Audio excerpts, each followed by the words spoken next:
Buenas noches, feliz noche de febrero, último lunes de febrero. Soy Ana Martini y creo en un país mejor. Como siempre decimos, la historia tiene matices. En la historia no todo es blanco y negro. La historia hacen los hombres y las mujeres, hace la ciudadanía que construye en acción, con ideas, con proyectos, pero fundamentalmente con ideales. Por eso, la política, la economía están absolutamente ligadas a la vida y es imposible desprenderlas, así como es imposible desprender que nuestra acción, que la acción de los seres humanos siempre es una acción política. Por eso, hoy estamos acompañados de una personalidad que nos va a hablar de esas dos facetas de la vida. Alguien que ha estudiado en Costa Rica, que tiene un doctorado en ciencias políticas y un masterado en economía. Víctor Raúl Benítez González.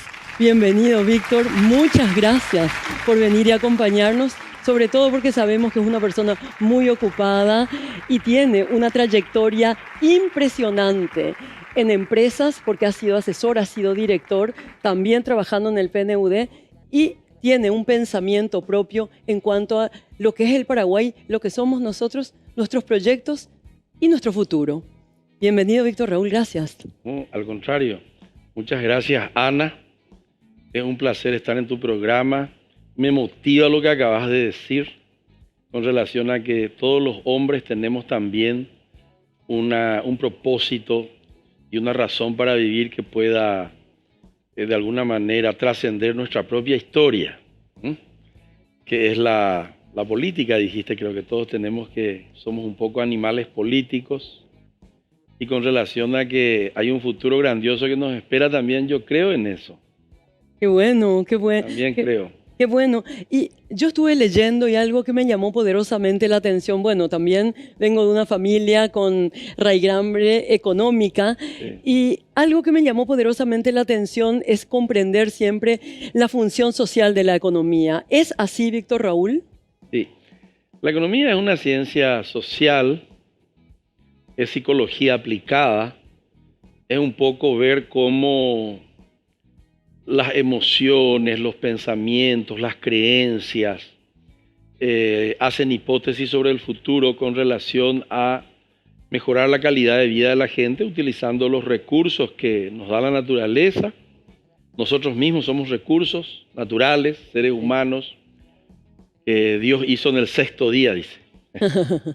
Porque dice que en 5 días hizo un montón de cosas y luego descansó. Entonces, pero primero con respecto a la política es una perspectiva metafísica primero que se da en la mente nuestra y que su objetivo es transformar la realidad.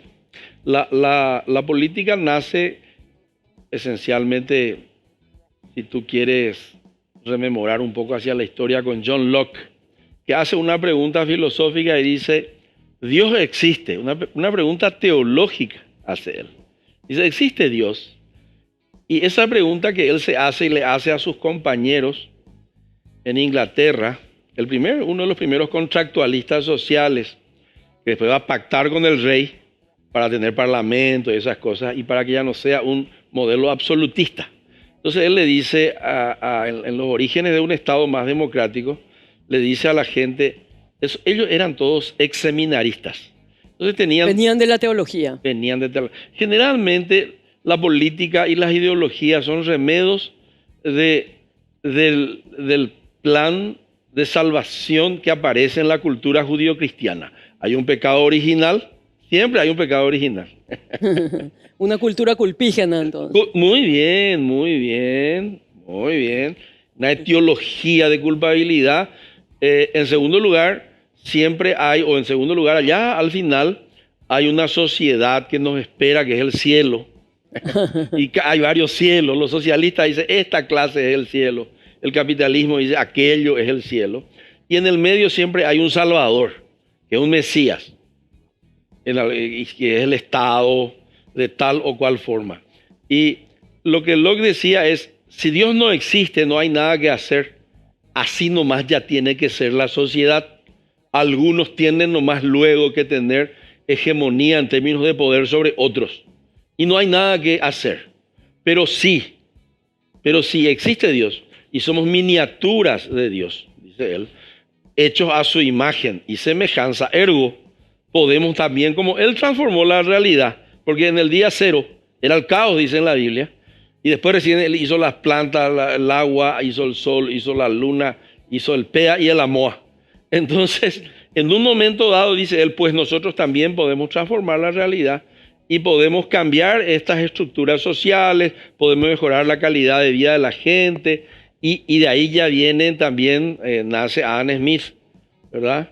Que es el padre de la economía, allá en 1770 y hacia finales de los 1770, la revolución industrial comienza en ese momento y dice, bueno, vamos a inclusive también ver, dice Adam Smith, y escribe la riqueza de las naciones, cuáles son las causas de la riqueza de las naciones, y entonces ahí nace una forma política más democrática y una forma económica clásica, que después será neoclásica, donde se habla sobre el trabajo, sobre la importancia del capital, pero todo tiene una base filosófica, teológica, donde algunos dicen, bueno, Dios nos hizo a nosotros para transformar la realidad, mejorar la calidad de vida y para ser bendecidos y prosperados por Dios, bla, bla, bla, ¿no? Cuidado con eso, porque ahí ya viene la teología de la prosperidad, que hoy está muy de moda. Si vos crees ya vas a ser rico, dice, claro. Sin embargo no es tan así, ¿verdad? Entonces hay que tener mucho cuidado. Ahí ya llegamos hasta nuestros días. Pero en mi perspectiva particular, sí, yo lo que creo es que todo aquel que tiene una versión positiva de su pasado puede construir una visión al revés. Todo aquel que tiene una visión optimista de una versión, positiva de su pasado puede construir una visión futuro optimista de su futuro. Eso dijo aquel Víctor Frank, creo que se llama. Sí, Frank. Sí. Tú que eres literata. Sí, así mismo, Víctor. En ese libro que se llama El sentido de la vida. El de la vida. Cuando estaba en el campo de concentración. Sí. Él dijo. A él se une mucho también el pensamiento de la resiliencia. Eso que señalaste vos recién en cuanto a una versión y una visión, sí, ¿verdad? Qué interesante es eso que señalas sobre el pasado, porque justamente nosotros reflexionamos mucho sobre la historia. Sí. Y quizá al no tener una versión precisa del pasado, se podría tener una perversión, ¿verdad, Víctor?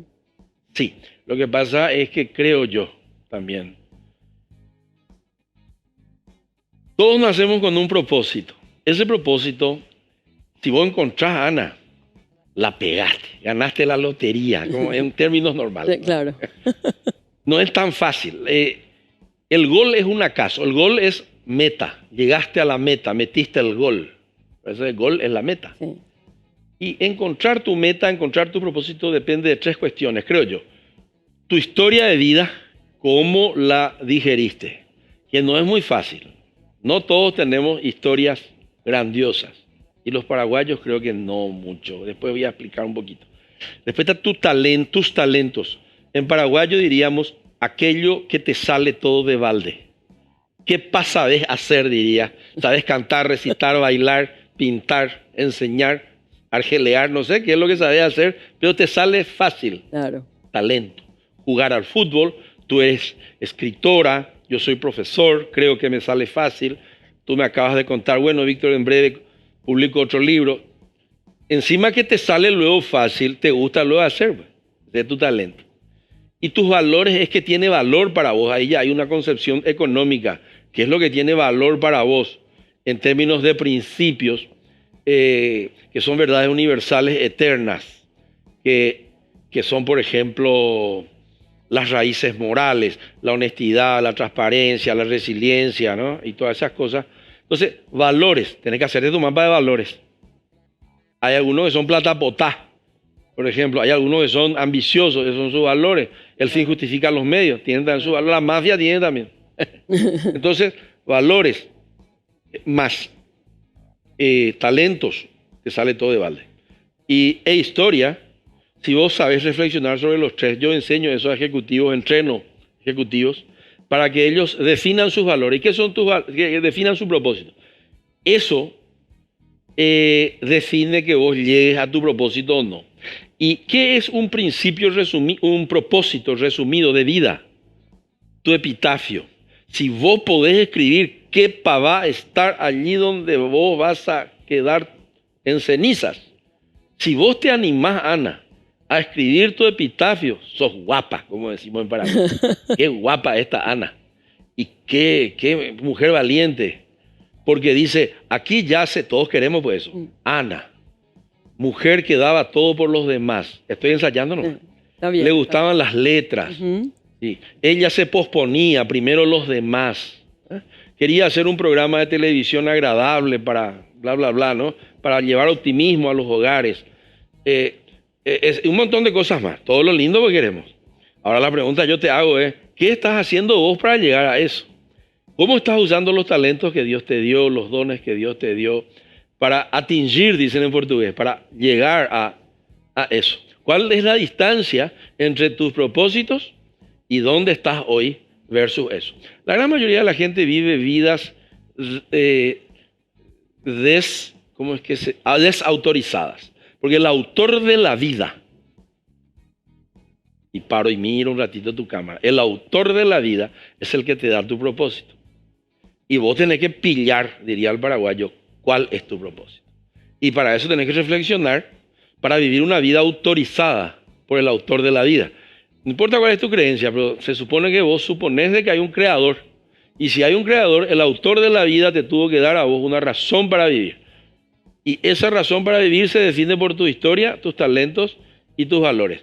Y ahí voy a lo que tú me preguntaste. ¿Qué tal, Víctor, con respecto a la historia? Nosotros somos hijos de nuestros verdugos, muchos de nosotros. Después de la guerra del 70, muchos de nosotros nacimos de nuestros abuelos y bisabuelos que le mataron primero al esposo de nuestra bisabuela y después se acostaron con ella. Argel es lo que te estoy diciendo. Yo tengo sangre negra, comprobado por hematólogos. Yo me crece el cabello y ya se me comía. Menos mal que no tengo lo. Pero tengo una hermana, tengo un hijo, un sobrino maravilloso que se hizo trasplante de médula ósea para un tema de leucemia, que cuento muy emocionado. Y ese sobrino que vive en Washington nos dio a todos la noticia de que el donante, después de 10 años supimos, es de raza 100% negra. Una maravilla. Entonces, esa historia no hay que contar porque muchos somos hijos de argentinos.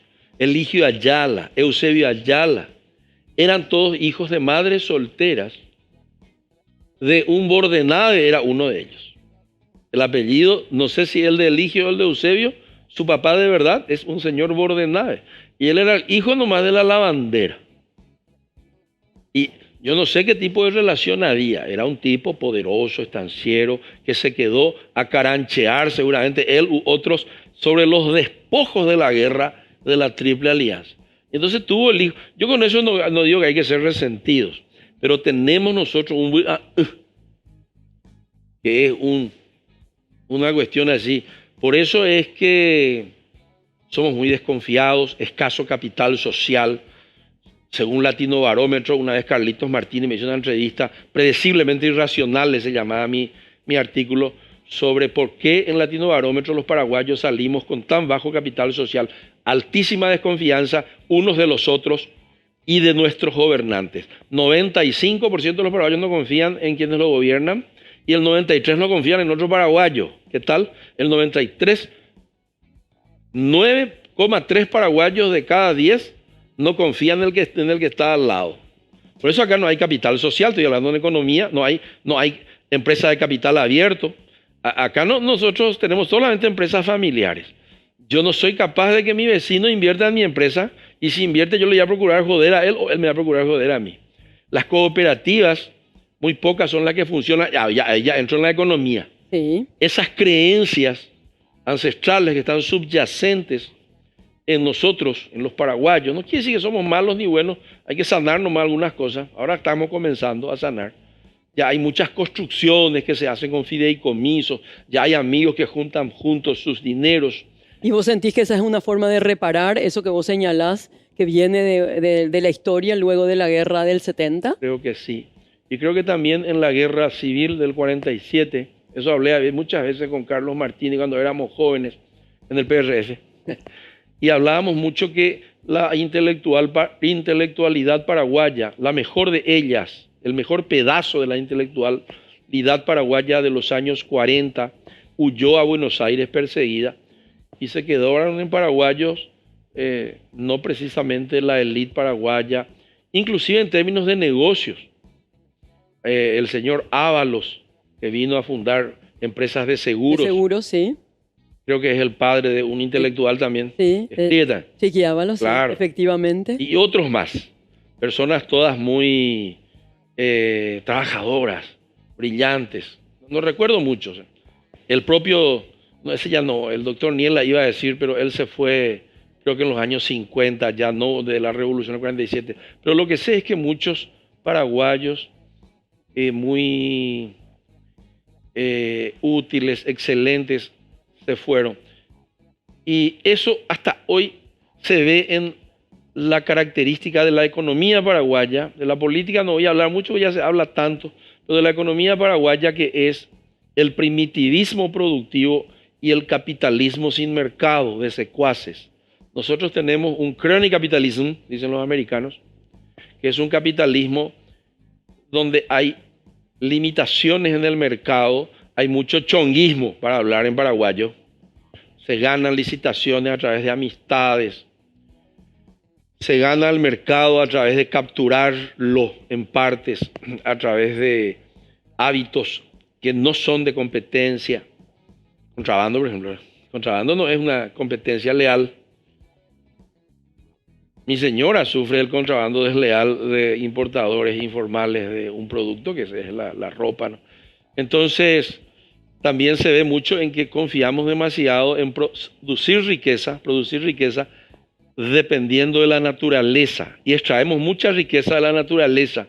Eso es el neolítico. El Paraguay tiene que salir del neolítico y tiene que entrar en una economía. Todavía no hicimos la revolución industrial, que los otros países hicieron en 1700 y 1800. La reforma agraria todavía no hicimos, que es de los 1800. Todo eso está pendiente todavía. Claro, todavía no hicimos el Fayol Taylor, el Henry Ford, procesos repetitivos para producir a bajo costo y vender mucho, está pendiente. Que se hizo en el siglo XX. Se hizo en la Argentina, se hizo en Brasil, se hizo en Estados Unidos. No estoy hablando de Adam Smith ni la revolución del vapor en Inglaterra. Estoy hablando de la revolución de fabricar ropa nomás, en cantidad, a bajo costo, y vender al exterior en cantidad. ¿Y a qué se debe que todavía no llegamos a ese lugar? Y voy a llegar allí. Muy, muy, muy interesante tu pregunta. Y ahora ya el mundo está en la economía del conocimiento, claro, donde la innovación, la inteligencia, los algoritmos, Baldor y el inglés, Shakespeare y Baldor. ¿Te acuerdas de Baldor? Claro, el libro de Baldor. De álgebra, ¿sí? Que nos torturaba. Sí, los problemas del libro de Baldor. Estaban al finalcito. Sí, sí. Estuve una vez en Cuba y había sido que es de ahí el señor. El señor Baldor es cubano, profesor cubano. No sabía yo. Yo pensaba antes... ¿Que era argentino? No, yo pensaba que era ese señor que aparece en la foto. En la tapa. El sí. árabe. ¿Te acuerdas? Sí, claro. Hasta ahora tengo el libro de Baldor. Yo tengo también. ¿Sí? Y entonces necesitamos que nuestros niños masivamente aprendan Baldor. Sepan despejar X, manejen polinomios y hablen inglés. Ahí entonces entramos en la innovación, en la economía del conocimiento, donde acá está resumido en estos aparatitos. Este es un smartphone viejito ya, pero anda, voy a llegar acá. Y de ahí se trae la riqueza. Y esa riqueza vale más que esa explotación neolítica que vos estás señalando. La neolítica es la agricultura. Claro, claro. Tiro una semilla, espero que llueva. Si no llueve, me hago pomada, como nos hicimos en el 2021. Cayó la sequía en el 2022 también. Crecimos 0%. Debido a que nosotros somos muy dependientes de la lluvia, del sol.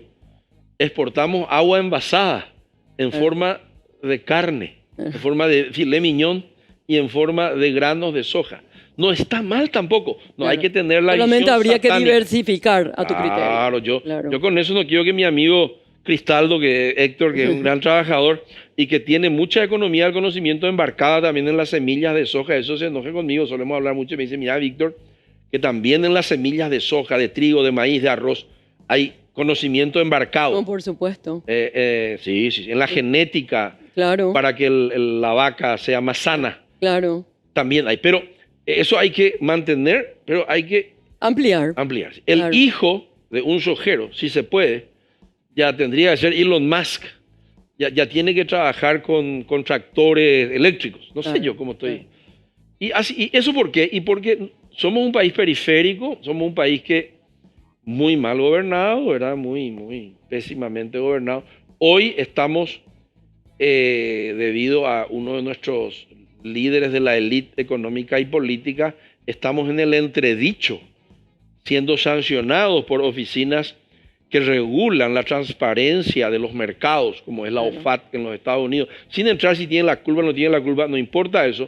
Lo que importa es que nosotros tenemos un expresidente que en vez de estar manejando una fundación, está contratando abogados, pero no es un Jimmy Carter, maneja Claro. su fundación. Cuando tú te retiras de una presidencia en un país, si sos un tipo con grandeza, como el señor Fernando Henrique Cardoso en el Brasil, un intelectual que sus últimos años está enseñando en la Sorbona, encima con novia nueva, se le Con el falleció amor. la esposa, Claro. se casó con una bella dama y está disfrutando quizás sus últimos años manejando una fundación y enseñando en la Sorbona. Yo así me quisiera morir algún día. Bueno. Enseñar en algún lugar y manejar una fundación. Qué bueno. Mira, tenemos ahora lastimosamente que irnos a un breve corte porque realmente nos cuesta muchísimo interrumpir esto que nos está llevando a nuestra historia, a nuestra memoria, pero que también nos lleva a proyectos del futuro. En breve, de vuelta.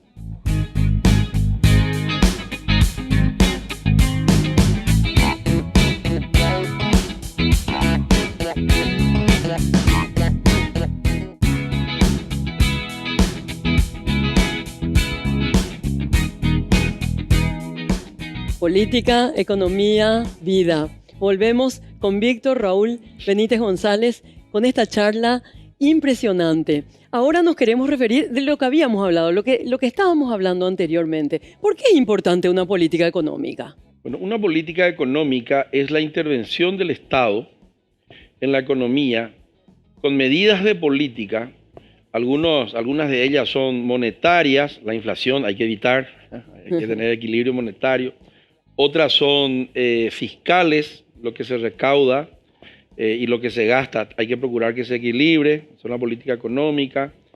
Otras son cambiarias, evitar que el dólar se vaya mucho por las nubes. Redistributiva, la política fiscal, que pueda redistribuir mejor lo que se recauda para mejorar la calidad de vida de la gente, con educación y salud. Transformar la realidad y sobre todo disminuir la pobreza. No es solamente la política económica apunta a disminuir también la pobreza, ya entramos en la política económica y social. Claro. Dar de comer a los hambrientos. En Paraguay tenemos 27% de pobreza según el INE y tenemos 749.000 hambrientos según el INE. Más de 30 estadios defensores del Chaco llenos de gente que no come todos los días. Entonces cuando vos me decís, ¿para qué es importante? Para eso es muy importante. Históricamente, esas cifras, ¿cómo han venido? La pobreza estaba casi en el 50% cuando Nicanor Duarte Frutos tomó el poder, 48%. Y desde el 2004-2005 han venido bajando, hoy estamos en 30 en pobreza. Estuvimos menos, 37 dije. Llegamos al 25 por ahí y con la pandemia subió 2 o 3 puntos más. 2 puntos porcentuales más con la pandemia. Históricamente, entonces, te puedo hacer la historia de que teníamos 48% de pobreza, González Maqui, después ya vino Nicanor, y bajó 17 años de crecimiento de la economía paraguaya, más o menos un promedio exponencial anual acumulativo del 4%, excepto los últimos 3 años que tuvimos problemas económicos, llegó la pandemia también, ¿verdad? Pero ese es el Paraguay. Entonces, ¿por qué es importante? Y porque nosotros necesitamos mejorar la calidad de vida de este pueblo que tiene 2 millones de pobres y 749.000 hambrientos. Por eso es importante. Y el Estado tiene que entrar, porque todos nacemos desiguales. Unos nacen más ricos, otros nacemos más pobres. Sí. Y morimos también ricos y pobres, otros más altos, otros más bajos, otros más gordos, o como fuera. Eso no quiero cambiar, porque esa es la naturaleza humana. Pero en el medio tiene que entrar el Estado a procurar igualar las oportunidades. El chico que nace en Carapeguá, donde yo nací y crecí, tiene que saber hablar inglés como el chico del ASA. Yo soy amigo, por ejemplo, que a lo mejor me va a ver, Sergio Zapena, un amigo mío, pastor, ¿le conoce? Sí, sí. Él aprendió inglés a los 5 años y yo hasta hoy balbuceo. Pero trabajé en Coca-Cola y ahí me enseñaron y fui equilibrando un poco. Pero no tiene que ser así. Somos muy amigos, entre paréntesis. Vos ahí señalás que es necesario que el Estado intervenga para igualar el acceso a posibilidades relativamente iguales. Claro. ¿Verdad? De El formación. idioma, el Shakespeare y Waldorf, en primer lugar. Sí. Una formación también en economía en el colegio. También para mejorar el uso del dinero, el ahorro, la inversión. Pero sobre todo es en un país donde hay tantos pobres, para que por lo menos en nutrición no haya un niño que esté sufriendo independiente. Dice un tipo que se llama John Rawls, dice que existe el velo de la ignorancia. Nadie elige dónde va a nacer ni quién va a ser su papá. Vos nunca elegiste, yo tampoco.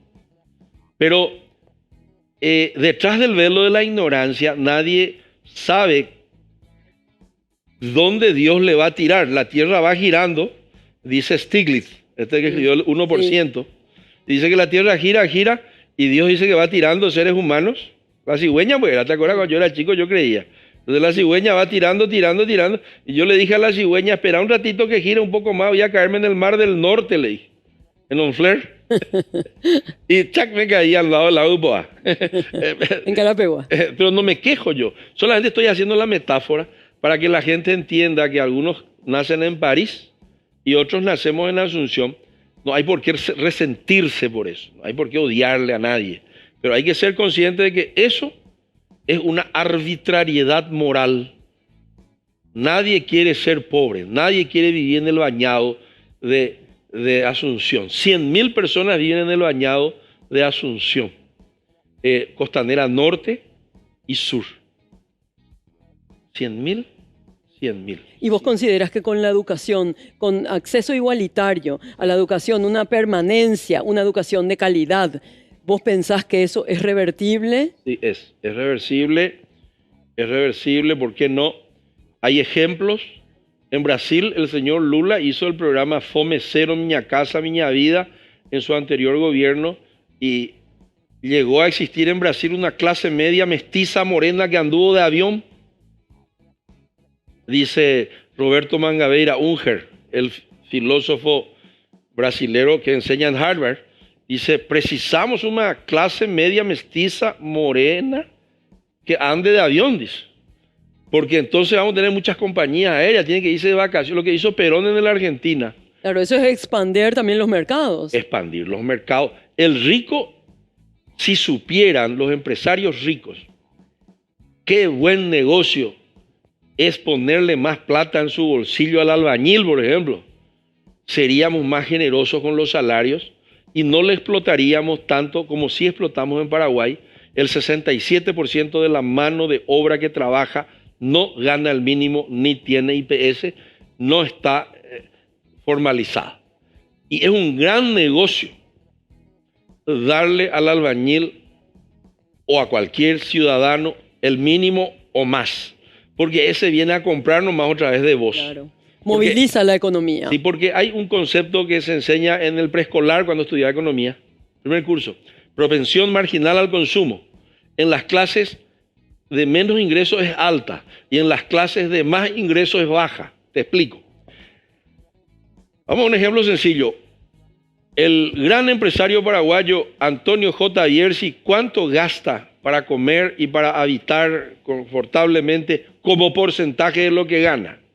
¿Y cuánto gana el chofer cuánto gasta el chofer de una de las empresas de ese ilustrísimo empresario como porcentaje de lo que gana?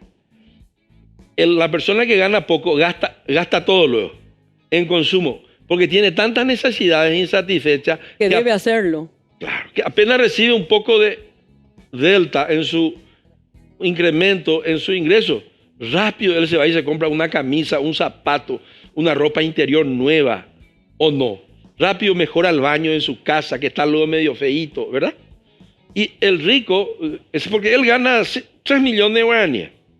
Vos le pagás 3.300.000, de 300.000 va todo al consumo. Y vos a un tipo que gana $30.000, o 30 millones de guaraníes, vamos a poner, le das 3 millones, 10% le subís.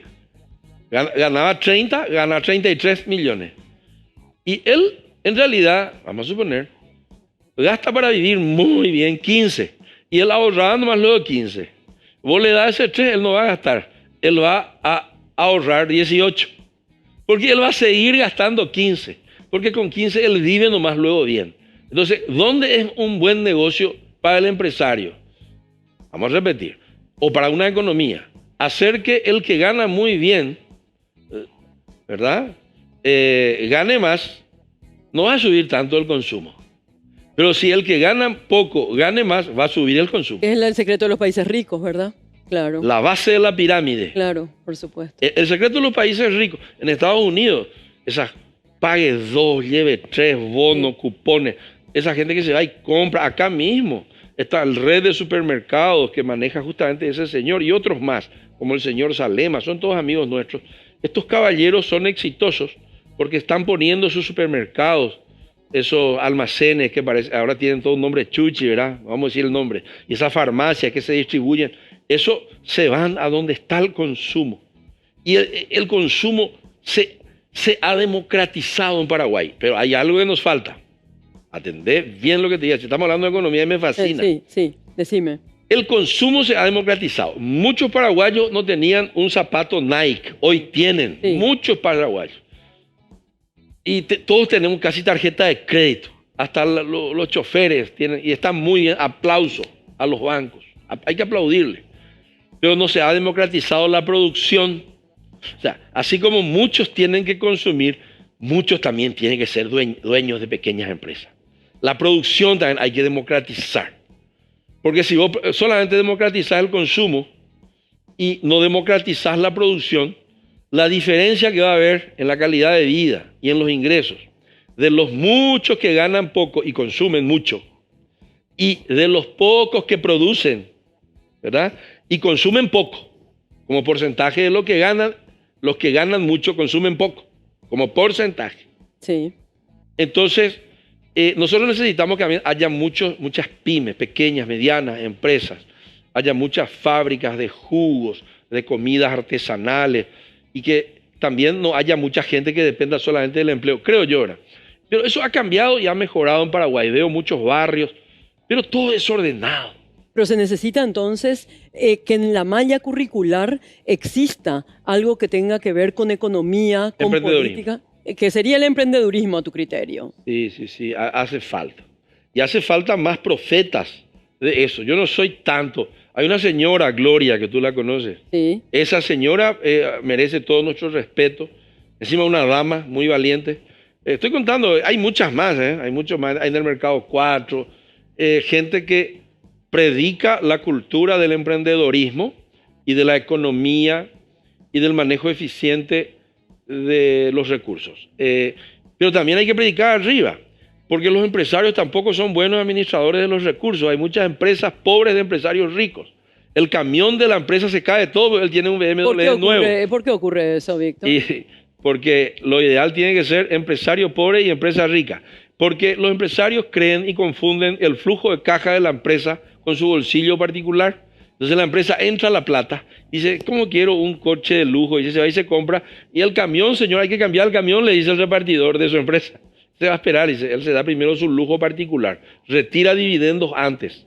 Eso también es porque los empresarios no tienen una cultura que se llama gobernanza corporativa, que ahora es exigido ese tipo de principios para ir a la bolsa. Si una empresa quiere crecer y quiere emitir deuda, o acciones, pero deuda es lo que más se emite en Paraguay. Deuda quiere decir yo me voy y emito títulos privados en la bolsa para que otros también compren mis títulos privados, ingreso a capital y amplío mi empresa.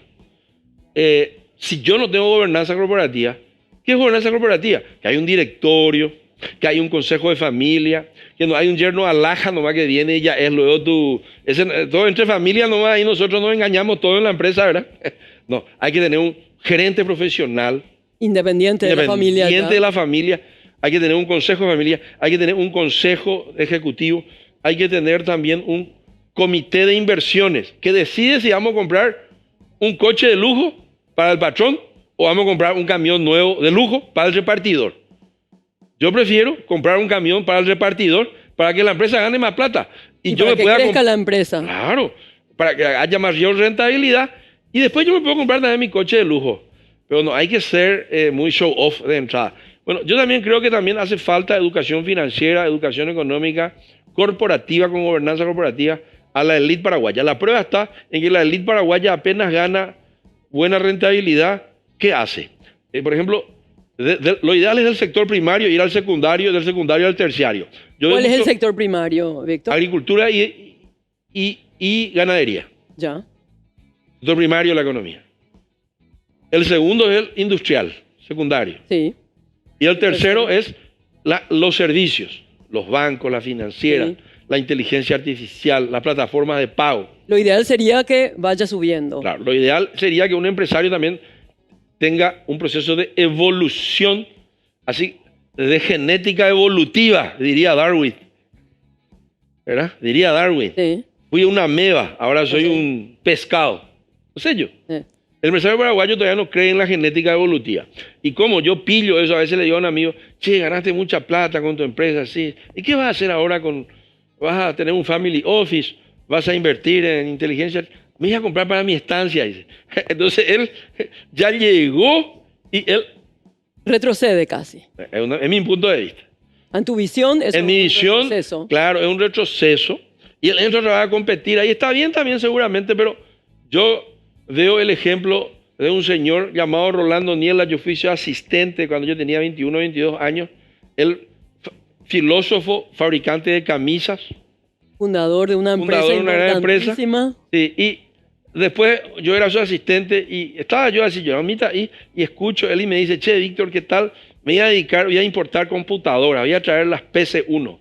Voy a ser representante de una gran marca de computadoras, la mayor del mundo, y por primera vez vamos a importar computadoras personales. Cuando eso no había computadoras personales.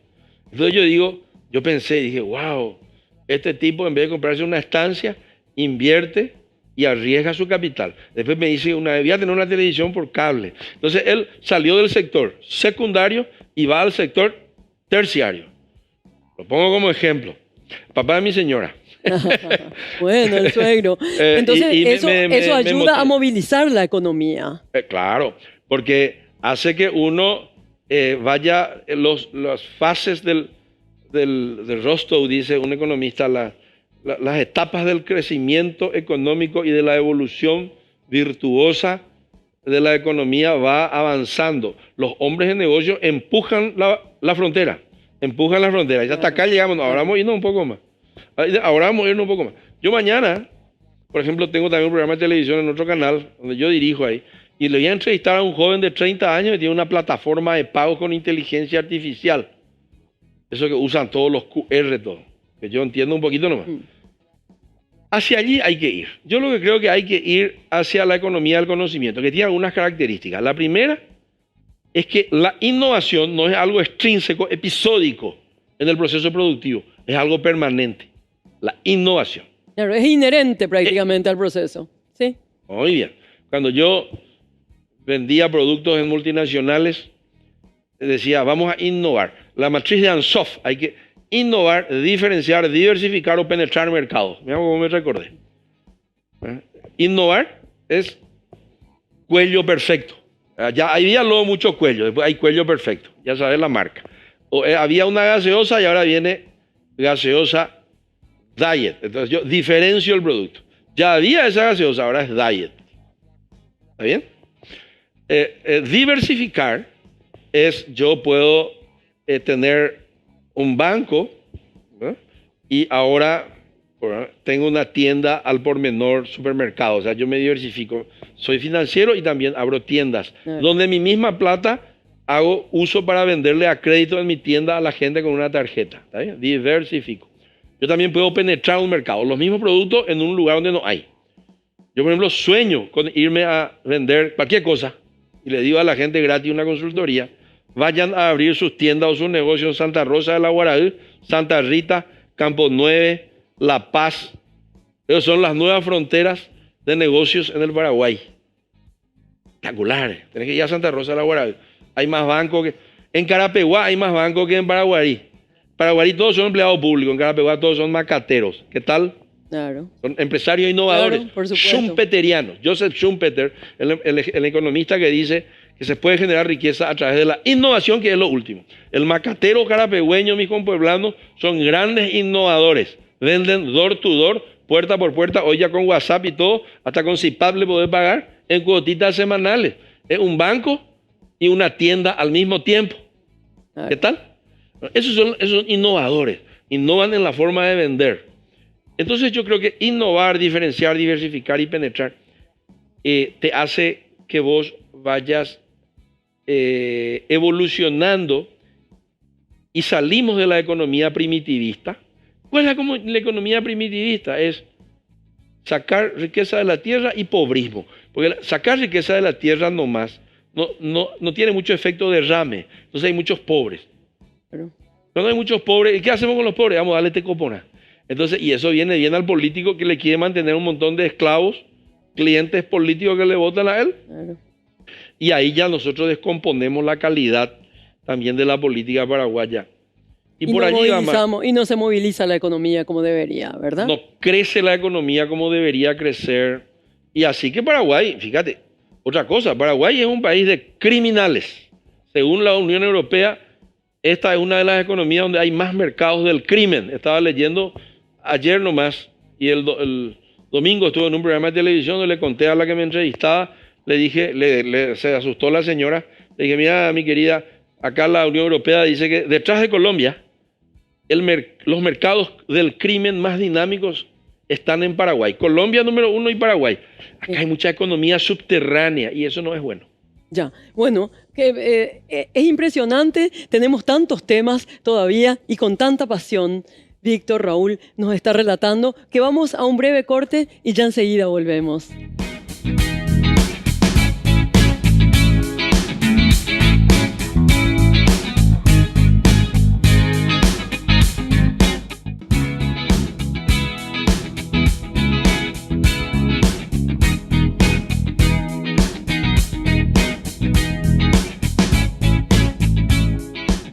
Volvemos con Víctor Raúl Benítez González a este último bloque en esta conversación tan apasionante: política, economía, vida, crecimiento del Paraguay, historia de nuestra economía y fundamentalmente algo que a Víctor Raúl le preocupa y le ocupa mucho, que es nuestro futuro. ¿Cómo vos estás viendo, además de lo que señalaste, la necesidad de incorporar a la malla curricular lo que tenga que ver con emprendedurismo, con conocimientos económicos, administrativos, con la posibilidad también de generar una mayor igualdad de manera a que el consumo sea mayor, una necesidad también de implementar políticas públicas que se relacionen directamente con el consumo y con un ordenamiento básico?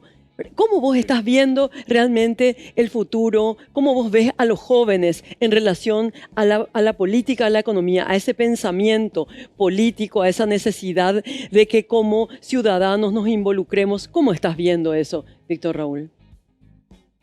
Bueno, el futuro es pensar el futuro es pensar de manera estratégica. ¿Qué es una estrategia? Una estrategia es una hipótesis sobre el futuro. En el 2020, marzo creo que fue, se cayeron todas las estrategias. El futuro se acabó. Sí. ¿Te acuerdas? En marzo fue. En marzo, sí. Ya va a morirnos Empezaba todos. la pandemia. Sí. Sí. Y yo dije, Dios mío, voy a empezar a caminar, voy a empezar a trotar, voy a adelgazar, no sé qué tengo que hacer, porque decían todos los de 60 años, yo todavía no tenía 60. Pero ellos son los que pueden tener más problemas. Y la economía se paró, el mundo se paró y el futuro terminó.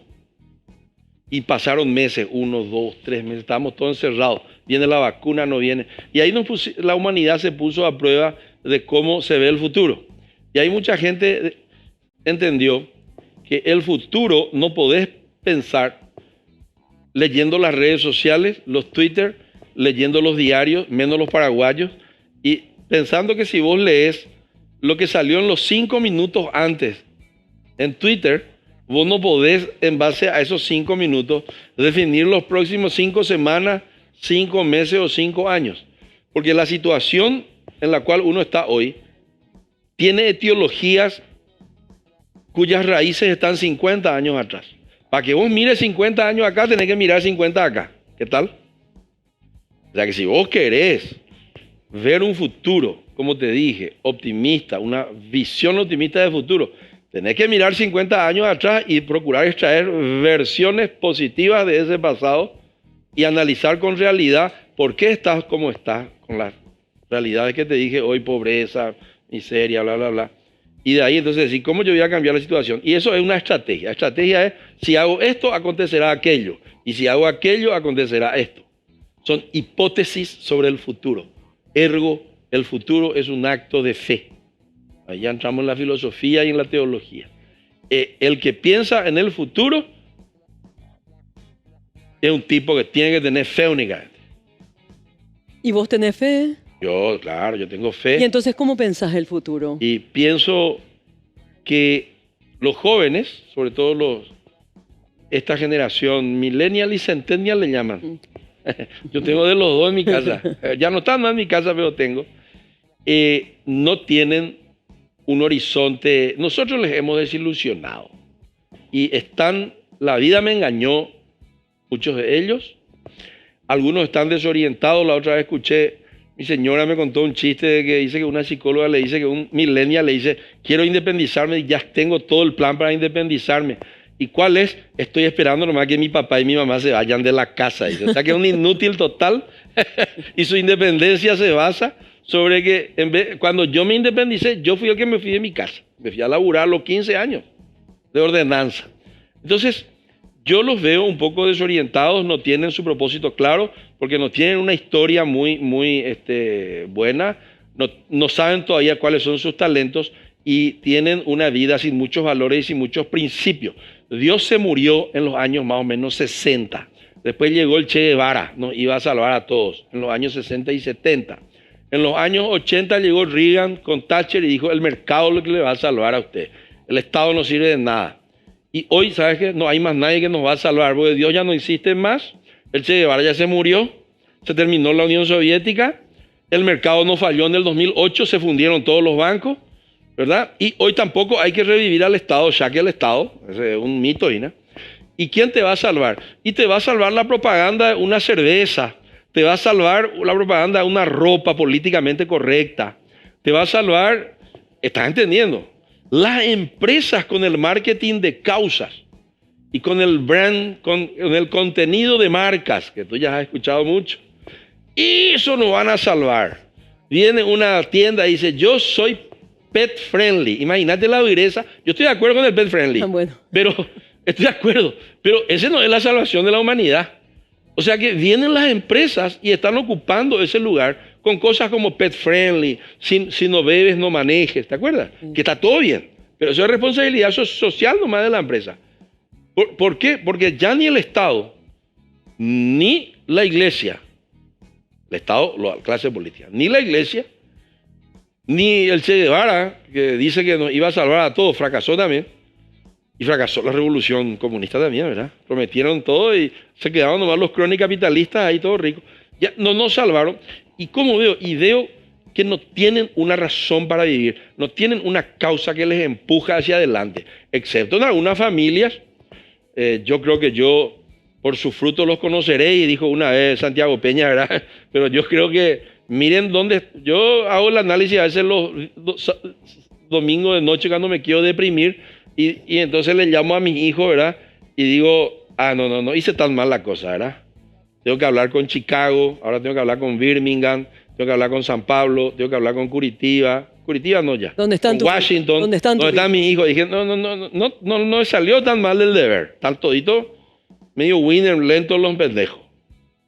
¿Entiendes? No me mando ni la parte ni nada. Yo no tengo ni casa, pero tengo todos los hijos. ¿Tus 4 hijos? Están todos afuera y están triunfando en el mundo. Pero esa es una excepción. Eso supone que vos los domingos tenés que hacer un devocional. Eso supone que vos le tenés que decir al hijo que él no tiene privilegios, que no tiene derechos, tiene privilegios. Los mitaí hoy todos tienen derechos. Le retan y eso al abuelo. Están todos locos esos mitaí. Yo creo que los hijos, yo le tuve que decir a los míos que ellos nunca tenían derecho, tenían privilegio. El derecho se gana y ya nunca se saca. El privilegio, yo le doy un celular que yo le pagué encima.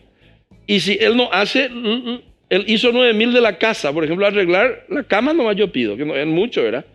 Hay mitaí que quieren cambiar el mundo, ni su cama no arreglan. Yo quiero cambiar el mundo y su cama no puede arreglar. Está totalmente, esto es una crítica que no es tan buena. Entonces, ¿qué vos le haces a una criatura y le digas a la gente que no quiere arreglar su cama y no quiere hacer un montón de cosas? No quiere venir temprano cuando hay un examen, quiere farrear nomás. Sacarle su celular. Ese celular vos nomás lo le compraste, él todavía no se compró. Entonces, ese es un privilegio que yo doy y saco. Si yo saco, ¿entiendes? Porque ¿qué pasa? Yo tenía 4 hijos en Curitiba. Había leyes que pusimos mi esposa y yo. Uno cumplía todito, chiquitito así, 6, 7 años. Arreglaba su cama, se cepillaba los dientes, se vestía todo para la hora del transporte escolar. El otro ni se levantaba. Violaba todas las normas. ¿Qué hacían los otros 2? ¿Querés saber? En paraguayo se dice coraari. Estaban mirando encima del corá a ver qué pasaba con los otros 2. Uno cumplió y el otro no cumplió. Dependiendo de qué decisión la autoridad tomaba con los otros 2, yo tenía 3/4 hacia un lado o 3/4 hacia el otro lado. Nunca hay corrupción cero, solo hay diversos grados de integridad. Entonces yo tenía que punirle al personaje ese que ni se levantó con nunca violencia.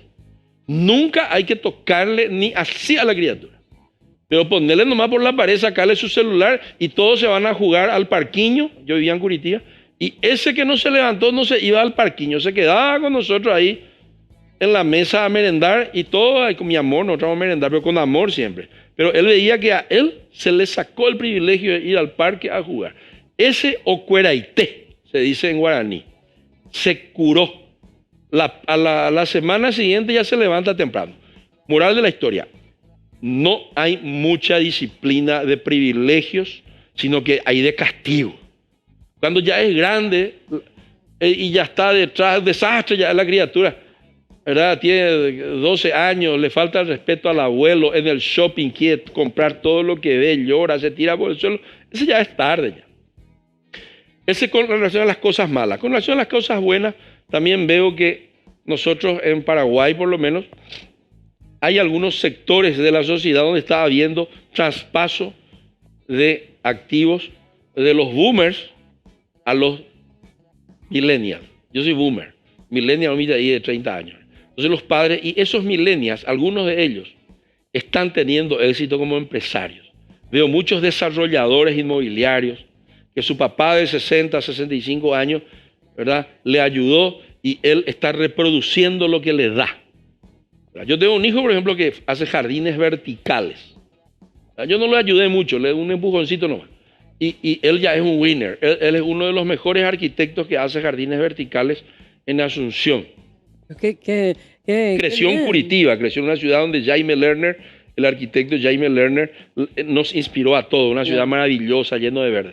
Entonces, ese hijo mío es un ejemplo que pongo, pero no es el mejor, hay muchos mejores, hay muchos padres mejores, que sus hijos hoy ya están exitosos. Y eso me da un poco de esperanza versus lo otro. Siempre es un poco el yin, ¿cómo es? El yang. Bueno, lastimosamente, Víctor Raúl, el tiempo se nos fue, pero qué aleccionador fue, porque la pregunta fue sobre el futuro. Y la pregunta tuvo que ver también con la esperanza. Y él nos devolvió, según su relato, según una familia, según la educación, ¿verdad?, que el amor, por lo visto, es una clave.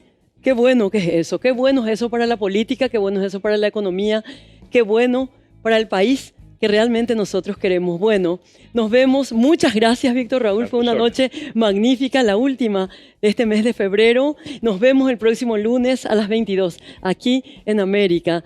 Y, por supuesto, ¿verdad?, por el país mejor que queremos. Muchas gracias.